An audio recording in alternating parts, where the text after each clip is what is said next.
জিয়াউর রহমানের জীবনী পড়েছিলাম আমি। ইন্তেকালের পর উনি যখন প্রেসিডেন্ট থাকা অবস্থায় তার সন্তান, ওই যে এখন যিনি আছে লন্ডনে, জনাব তারেক জিয়া, ছোটটা তো মারাই গেল, বেগম জিয়া, ওই সময় ছেলেটাকে নিয়ে গেছে ভর্তি করতে এক জায়গায় ঢাকাতে। এমন অবস্থায় পোশাক আশাক ভরা অবস্থায় গিয়েছে। ওখানকার দায়িত্বশীল জিজ্ঞাসা পর্যন্ত করেছে, কি আপনি এই অবস্থায় কেন, চিনতে পারে নাই নাকি? প্রথমে ছেলেটার পরিচয় জিজ্ঞাসা করেছে, নাম কি? তারেক। বাবার নাম কি? জিয়াউর রহমান। কোন জিয়া? প্রেসিডেন্ট জিয়া। এই লোকটার নাম আজও পর্যন্ত মানুষ শুনলে দোয়া করে, এমনি না, সে তো জেনারেল শিক্ষিত মানুষ। তার জীবনে এমন এমন কিছু কাজ পাওয়া গেছে, আল্লাহ পাক মনে হয় এই জন্য তাকে মরণের পরও চিরন্তন করে রেখেছে। এদেশে তো বহু মানুষ ছিল, তারা মারা গেলে মানুষ খালি বরদোয়া করে। জেলখানার ভেতরে আমি অপু ভাইয়ের সাথে ছিলাম, তারেক জিয়া সাহেবের পিএস, মানে মোনাজাতের ভেতরে জিয়াউর রহমানের জন্য দোয়া করতেন, রব্বুল আলামিন তুমি আমার লিডারের বাবাকে মাফ করে দিও।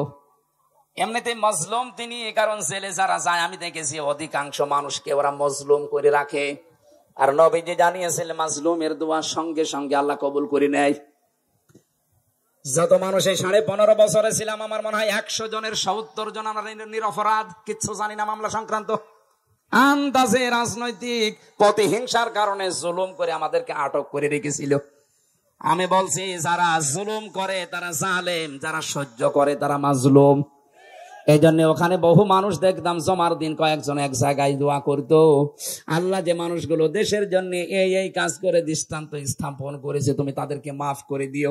মাজলুমের দোয়া কবুল হয়, এই জন্য বলছি আল্লাহ জিয়াউর রহমানকে মনে হয় মাফ করে দেবেন। তার জীবনের ভালো কাজগুলো আল্লাহ কবুল করেন। অন্যায় যদি মানুষ হিসাবে কিছু করে থাকে, আল্লাহ যেন মাফ করে দেন। এই যে আল্লাহর উপরে অবিচল আস্থা এবং বিশ্বাস হবে রাষ্ট্রের সব কাজের মূল ভিত্তি, এই কথাটা উনি লিখেছিলেন। জীবনে তার কোনো কিছু কবুল হোক বা না হোক, এই কথাটা পড়লে একবার আল্লাহর কথা মনে হয়। কথা বলেন ঠিক কিনা? আল্লাহ এই লোকটাকে যদি মাফ করে দেয়, আমাদের ক্ষতি হয়ে যাবে। আরো জোরে বলেন। আরো যারা দেশের জন্য কাজ করেছিলেন, আল্লাহ সবাইকে যেন মানবতার সেবার কারণে মাফ করে দেন।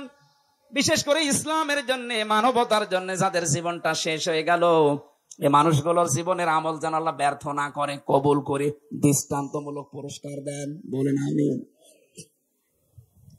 হযরত ওমরের সময় প্রেসিডেন্ট, ছেলেটাকে ভর্তি করার পরেই কয়েকদিন ক্লাস চলছে, হঠাৎ করে ওই দেশের প্রধান বিচারপতি হযরতে আলী তার ছেলে হোসাইনকেও দিলেন মাদ্রাসায়। এই টেবিলের ওপর থেকে বারবার কলম ফেলে দিচ্ছে, খেজুরের পাতার কলম, উপর দিয়ে কালি দিয়ে লেখা লাগে এই কলমে। আব্দুল্লাহকে বলছে তুলে দাও, একবার, দুইবার, তিনবার তিনি তুলে দিলেন। তৃতীয়বার একবার বলে ফেললেন, কি তুমি বারবার কলম ফেলে দাও, আমারে তুলতে বলো, আমি কি তোমার খাদেম চাকর নাকি? হযরতে হোসাইন তিনি মনের অশান্তে যেন কথা বলে ফেললেন, হে আব্দুল্লাহ, তুমি শুধু খাদেম না, খাদেমের বাচ্চা খাদেম। উনি ওই সময় প্রেসিডেন্টের ছেলে মাইন্ডে নিয়েছে। বাড়িতে এসে জিজ্ঞাসা করছে, বাবা, হোসাইন আমাকে খাদেমের বাচ্চা, খাদেম এই শব্দ দিয়ে সবার সামনে গালি দিয়েছে, আমি আর মাদ্রাসায় যাব না। বিচার যদি তুমি সত্যই না করো, আমি মাদ্রাসায় পড়া বন্ধ করে দিলাম।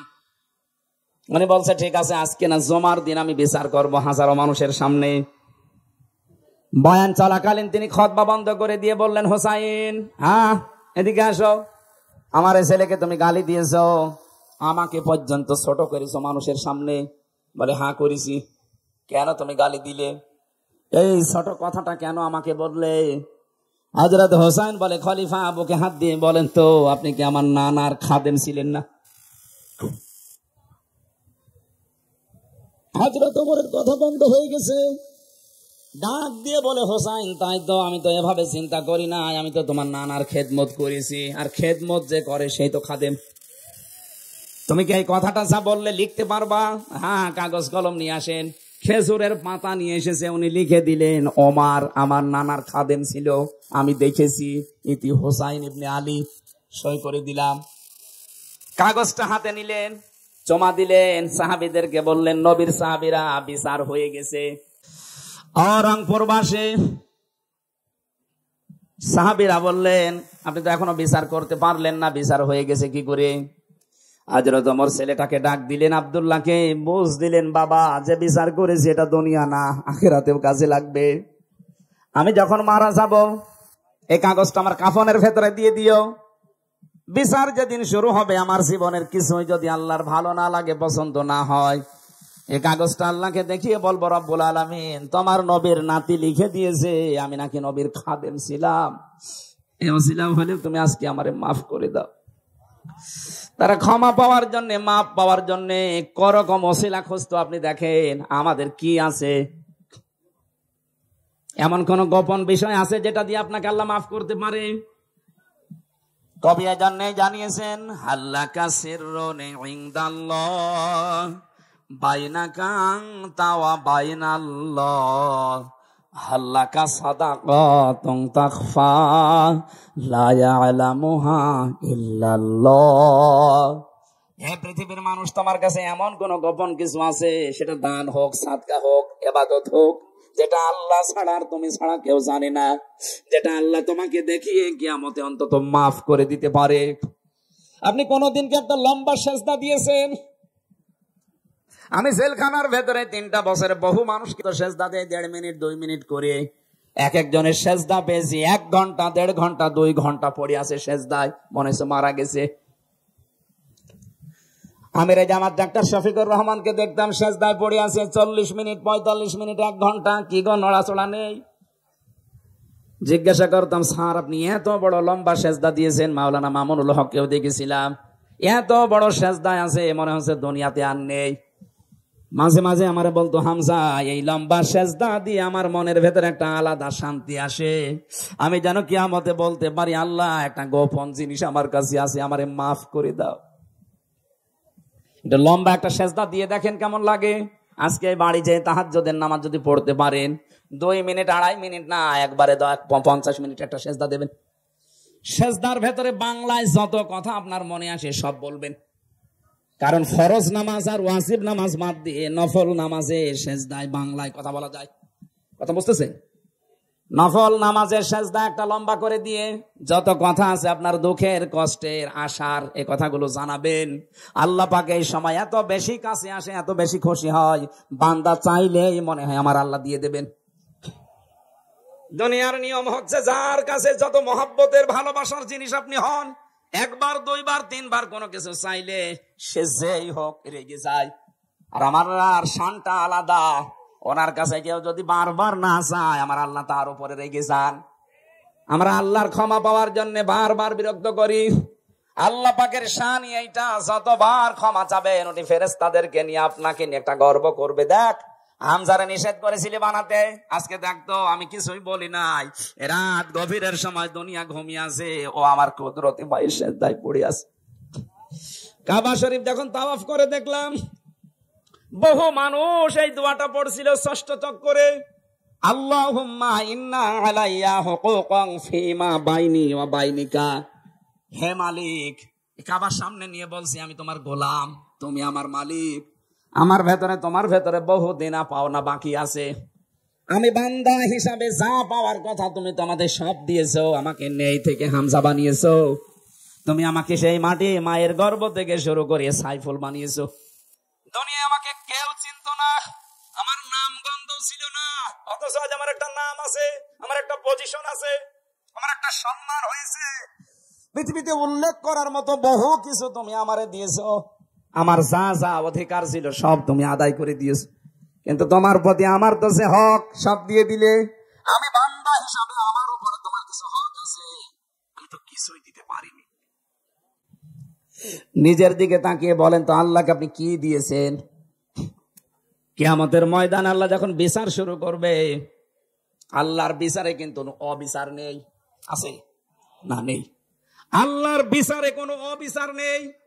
আল্লাহ যদি নেই বিচারও কারোর সাথে করে, কেউ জান্নাত পাবে না। কথা বলছেন না কেন? আল্লাহর বিচারে কোনো অবিচার, জবাব দিলেন না? আল্লাহর বিচারে কোনো অবিচার, ন্যায় বিচার করলে জান্নাত পাবেন না, কেউ পাবেন না। হ্যাঁ, একটা মাত্র পথ খোলা আছে, আল্লাহ যদি দয়া করে ক্ষমা করে দেয়। এই জন্য কাবার সামনে নিয়ে মানুষ এই কথা বলে 6ষ্ঠ চক্কর দেওয়ার সময়, আল্লাহ তোমাকে দেওয়ার জন্য আমার যা দরকার আমি কিচ্ছু দিতে পারিনি, যাই দিয়েছি সব ত্রুটিপূর্ণ, সব ত্রুটিপূর্ণ, ত্রুটি দিয়ে ভরা, ভুল দিয়ে ভরা। আমি যতটুকু তোটাফাটা ইবাদত করেছি, অনেকে লোক দেখানো করে ফেলেছি, ওর ভেতরে রিয়া ছিল, অহংকার ছিল, অনেক ভুল ছিল, ভ্রান্তি ছিল, কিন্তু একটা সম্পদ আমার কাছে আছে, আল্লাহ তোমার নাম যে গাফফার, তুমি আমারে মাফ করে দিও। কিয়ামতে আল্লাহ যখন কাউকে মাফ করতে চাইবেন, তাকে সবার সামনে বিচার করবেন না, একা একা নিয়ে যাবেন একটা জায়গায়, আলাদা চাদর দিয়ে ঘিরে দেবে ফেরেশতারা, সবাইকে দূরে সরিয়ে দিয়ে আল্লাহ নিজে বান্দার সামনে দাঁড়িয়ে বলবে, হামজা এই অপরাধ গুলো করেছিলি। কেউ নেই, শুধু আল্লাহর সামনে আপনি একা দাঁড়িয়ে, সব স্বীকার করা লাগবে। কারণ আপনার হাত কিন্তু কিছুক্ষণ পরে কথা বলবে যদি স্বীকার না করেন, আপনার চোখ কথা বলবে, পা কথা বলবে, সব কিছুই তো কথা বলবে। আপনি জানেন যে এখন আমি আল্লাহর সামনে দাঁড়িয়ে, কেউ নেই আমার আশপাশে। স্বীকার যখন একটা একটা করে বলবেন, আল্লাহ আমার ভুল হয়ে গেছে, মহান আল্লাহর কুদরতি যে বিশাল দরিয়া আছে, জোশ পয়দা হবে, ঢেউ পয়দা হবে। আল্লাহ যেন শেষে কথা বলবে, সূরা জুমারের তাফসিরে আছে, আল্লাহ পাক যেন শেষে বলবে, বান্দা আচ্ছা আমি তোরে মাফ করে দিলাম, কাউকে বলার দরকার নেই, এটাকে প্রচার করার দরকার নেই, কাউকে বলারও দরকার নেই, যা আমি তোরে মাফ করে দিলাম, আমার বানানো জান্নাতে চলে যা। আল্লাহ তুমি আমাদের সবার জীবনে এরকম একটা কিছু তৈরি করে গোপনে মাফ করে দিও, বলেন আমিন। মাঝে মাঝে আমার 33 বছর বয়স, একা একা যখন থাকি, এই কথা আমার বেশি মনে হয়, আল্লাহ এখনই যদি মারা যায়, তুমি যদি তোমার সামনে নিয়ে বলো, হামজা 2024 সালের সেপ্টেম্বর 30 তারিখ পর্যন্ত তোরে মাফ করে দিলাম, যা হিসাব দেওয়া লাগবে না, শুধু অক্টোবরের 1 থেকে 31, এই 31টা দিনের হিসাব দিয়ে জান্নাতে চলে যা। আমার যা কাজ কারবার, আমার তো মনে হয় 31 দিনের হিসাবও আমার এখনো রেডি হয়নি। 31 দিনের হিসাব আমি দিতে পারবো না। আপনারা পারবেন না? আপনারা পারবেন। এটা কত কঠিন বিষয় যে ক্ষমা পাওয়া, মাপ পাওয়া, হিসাব। নবীজি নিজে নিষ্পাপ ছিলেন, আগে পিছনের সব কিছু আল্লাহ ক্ষমা করে দিয়েছেন, এরপরও প্রতিদিন তিনি 100 বার করে ক্ষমা চাইতেন। আল্লাহুম্মা হাসিবনি হিসাবা ইয়াসিরা, এ আল্লাহ তুমি আর যাই কর আমার হিসাবটা সহজ করে দিও। হিসাব সহজ মানে ওই যে আগে যেটা বললাম, এইটা কুদরতি পর্দা দিয়ে ঢেকে নিয়ে বলবে, বান্দা স্বীকার কর যে এগুলো করেছিলাম। যখনই আপনি অনুতপ্ত হয়ে অনুশোচনা করে কান্নাকাটি করবেন যে আমি করেছিলাম, আল্লাহ বলেন যা গোপনে মাফ করে দিলাম।